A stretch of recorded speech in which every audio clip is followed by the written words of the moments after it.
আলোচনার ফিনিশিং দেওয়ার আগে একটা কুইজ প্রতিযোগিতা হয়ে যাক, কি বলেন? রেডি আছেন না নাই? এবার মানব কল্যাণে আল্লাহর আইনের প্রয়োজনীয়তার ব্যাপারে কয়টা পয়েন্ট আজকে এখানে বলা হয়েছে?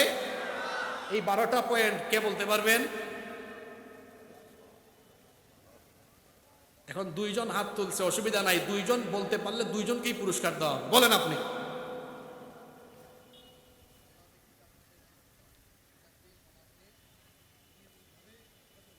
সংক্ষেপে বলেন। আল্লাহর আইন এটা নির্ভুল হয়েছে। 2,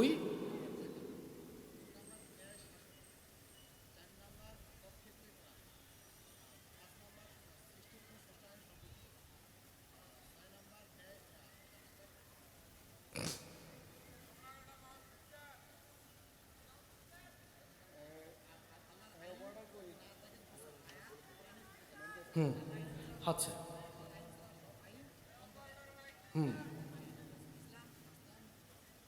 বলেন, ঠিক আছে, মাশাআল্লাহ, বলেন, আপনি আস্তে আস্তে বলেন, ধীরে ধীরে বলেন, সময় পাবেন।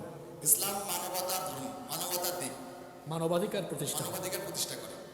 8টা হয়ে গেছে, 4টা বলেন। তারপরে ইসলাম, ইসলাম থাকলে সমাজে কোনো ইসলাম থাকলে সমাজে কোনো অপরাধ হবে না, অপরাধ, ঠিক আছে, হয়ে গেছে। স্বাধীনভাবে কথা বলতে পারবে, শাসক কখনো শোষক হবে না।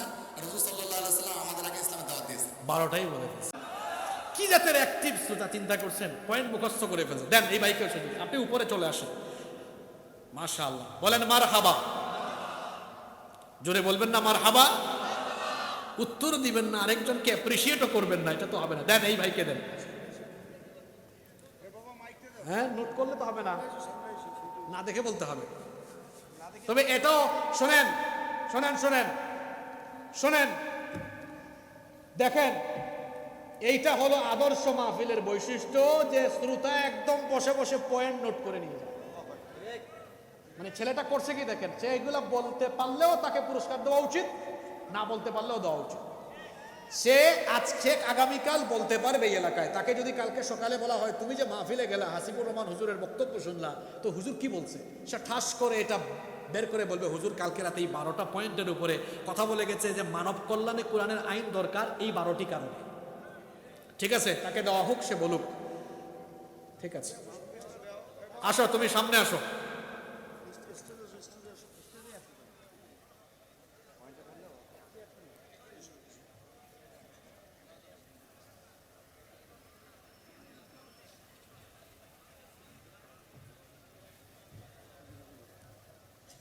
মাশাআল্লাহ,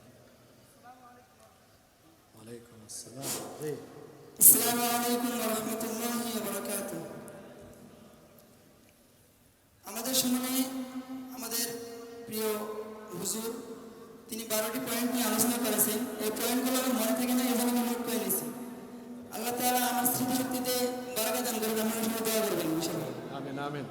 তিনি 12টি পয়েন্টের মধ্যে সর্বপ্রথম যে পয়েন্টটি নিয়ে আলোচনা করেছেন সেটি কোরআনুল কারীমের সূরা বাকারার প্রথমের যে আয়াত দুটি আছে না, তুমি শুধু পয়েন্টগুলা সেই বলে ফেলো, টেনশন পয়েন্ট। আমাকে বলেছেন যে এই কোরআনের মধ্যে কোনো ভুল নেই। দ্বিতীয় নম্বর বলা হয়েছে যাকাতের কথা, এই যাকাত ব্যবস্থা চালু করলে সমাজের মধ্যে আর কোনো বেকারত্ব থাকবে না। তৃতীয় নম্বর যেটি বলা হয়েছে যে ন্যায় বিচার কায়েম হবে, কখনো অন্যায় অবিচার থাকবে না। চতুর্থ নম্বর বিষয়, সকল ক্ষেত্রে এই কোরআনের দিক নির্দেশনা পাওয়া যাবে। এবং পঞ্চম নম্বর বিষয় হলো সৃষ্টির জন্য স্রষ্টাই ভালো জানেন সৃষ্টির কি প্রয়োজন। 6 নম্বর হচ্ছে আল্লাহর আইন ছাড়া সব আইন অন্ধকার। 7 নম্বর, বহু আয়াত কিতাবের মধ্যে থেকে যাবে যদি না কোরআনের কোরআন ইসলামী রাষ্ট্র হিসেবে বাস্তবিত হয়।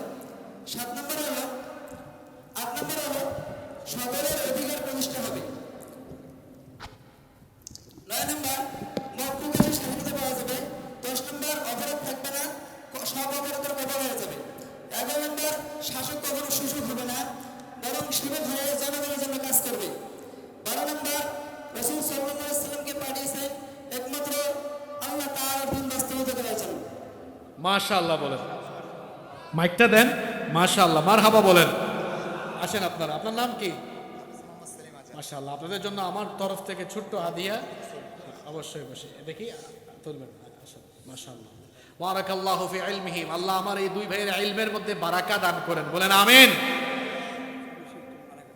ঠিক আছে, এখানে হবে, আপনারা বসেন, আপনারা স্টেজে থাকেন, ছবিও দেওয়া হবে, কুলাকুলিও করবেন, ঠিক আছে, বসেন বসেন বসেন। মাশাআল্লাহ, আপনাদের জন্য এটা একটা অনুকরণীয় দৃষ্টান্ত। সামনে থেকে আপনারাও কোনো মাহফিলে গেলে শোনেন, অনেক জায়গায় মাহফিল হয়, হুজুর খালি চিল্লায়, কোনো বিষয় নাই, আগামাথা নাই, শুরু করে একদিকে শেষ করে আরেকদিকে, আবার 1.5 ঘন্টা পরে বলে এই সংক্ষিপ্ত সময় আমি আমার ওয়াজ শেষ করতে পারি নাই। কারবার দেখছেন একটা ওয়াজ শেষ করতে এত সময় লাগে? কথার কথা 1 ঘন্টা বললেই হয়, অল্প কথায়ও মানুষকে বুঝ দেওয়া যায় কিনা। আবার অনেকে আছে শ্রোতা, কিছুক্ষণ বাদাম খায়, এদিকে থাকে ওইদিকে থাকে, কিছুক্ষণ পরে উঠাউঠি করে। এদের মতো শুনবেন, বসে বসে নোট করেছে, পয়েন্টগুলো জেনে নিয়েছে। আল্লাহ সবাইকে তৌফিক দান করেন। পরিশেষে আমরা বলতে চাই, আমরা দলাদলি চাই না, মারামারি হাঙ্গামা বিশৃঙ্খলা চাই না। আমাদের এত পরিচয় নাই, আমাদের পরিচয় একটা, আমরা হলাম মুসলমান। আমাদের পরিচয় আমরা কি?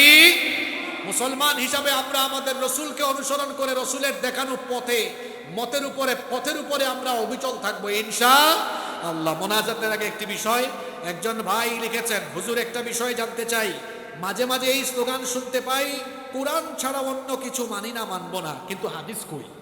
তাহলে হাদিস কি মানবো না? রাসূল সাল্লাল্লাহু আলাইহি সাল্লাম বিদায় হজে বলেছিলেন, আমি তোমাদের কাছে দুটো জিনিস রেখে গেলাম, কোরআন এবং হাদিস। আমার ভাই যৌক্তিক কথাই বলেছেন, আমাদের কোরআনের যেমন দরকার, হাদিসেরও তেমন দরকার। এজন্য আমরা স্লোগান দিব এরকম, কোরআন হাদিস ছাড়া অন্য কিছু মানি না, মানবো না। তবে তার আগে এই স্লোগানটা দেন, আল কোরআনের আলো মানুষের হৃদয়ে হৃদয়ে জ্বালো। গত 7-8 বছর ধরে সারা দেশে আমি এই স্লোগানটা দিই, ঘরে ঘরে জ্বালাইয়েন পরে, মানুষের হৃদয়ে জ্বালাই দেন আগে।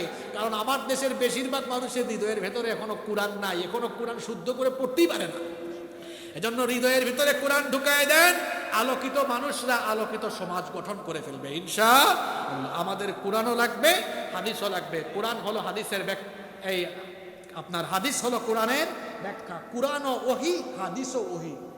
কোরআনের ভাব এবং ভাষা দুইটাই আল্লাহর, আর হাদিসের ভাবটা আল্লাহর, ভাষা হলো নবীজির। কোরআন ও ওহী, হাদিস ও ওহী। একটা ওহী হলো ওহিয়ে মাতলু, আর আরেকটা ওহী হলো ওহিয়ে গায়রে মাতলু। কোরআন হলো ওহিয়ে মাতলু, আর হাদিস হলো ওহিয়ে গায়রে মাতলু। আল্লাহ আমাদেরকে কথাগুলোর উপরে আমলের তৌফিক দান করেন।